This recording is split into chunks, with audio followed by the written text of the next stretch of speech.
Qu'est-ce que vous en pensez, Marc Fiorentino?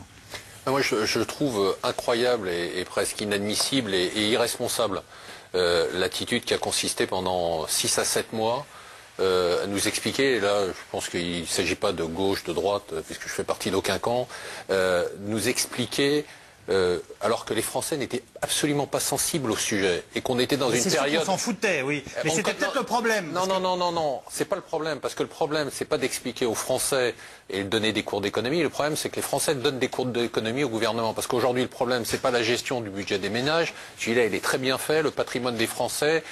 L'INSEE a publié les mêmes chiffres en même temps qu'elle publiait les chiffres sur la récession. Il n'a jamais été aussi élevé. On est à plus de 10 000 milliards d'euros pour le patrimoine des Français.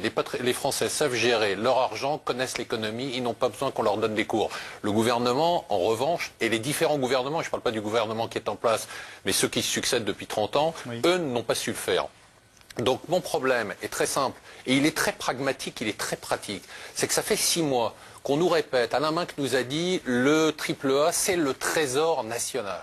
Ça fait 6 mois qu'on nous dit, le triple A, c'est très important, si on le perd, c'est la fin du monde. C'est ce qu'on nous a dit. Face à ça, on s'est retrouvé avec des gens, et moi je crois que quand vous dites une mauvaise nouvelle ne tombe jamais seule, les deux sont liés.